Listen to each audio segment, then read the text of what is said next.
शरीरं सुरूपं तथा वा कलत्रं यशश्चारुचित्रं धनं मेरुतुल्यम् मनश्चेन्नलग्नं गुरोरङ्घ्रिपद्मे ततः किं ततः किं ततः किं ततः किम्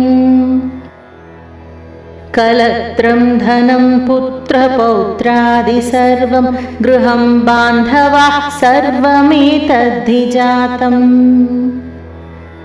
मनश्चेन्नलग्नं गुरोरङ्घ्रिपद्मे ततः किं ततः किं ततः किं ततः किम्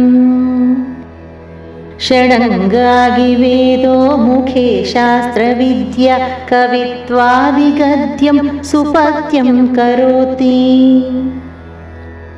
मनश्चेन्नलग्नं गुरोरङ्घ्रिपद्मे ततः किं ततः किं ततः किं ततः किम् विदेशेषु मान्यः स्वदेशेषु धन्यः सदाचारवृत्तेषु मत्तो न चान्यः मनश्चेन्नलग्नं गुरोरङ्घ्रिपद्मे ततः किं ततः किं ततः किं ततः किम्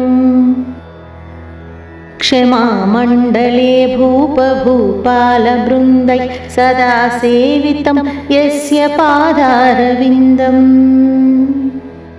मनश्चेन्नलग्नं गुरोरङ्घ्रिपद्मे ततः किं ततः किं ततः किं ततः किम्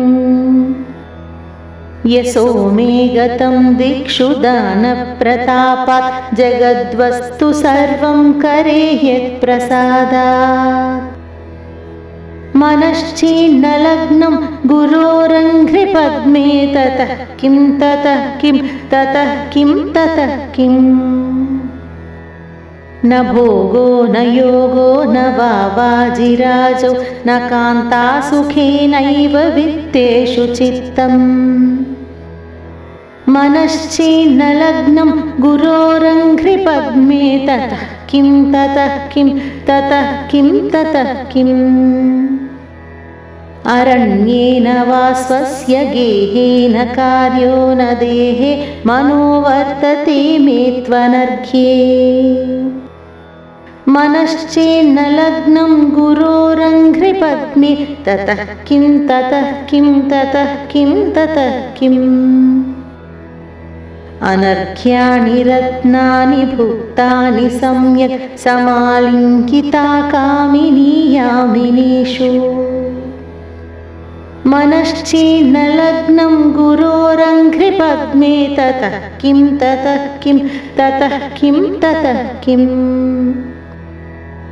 गुरोरष्टकं यः पठेत् पुण्यदेहि यतिर्भूपतिर्ब्रह्मचारी च गेहे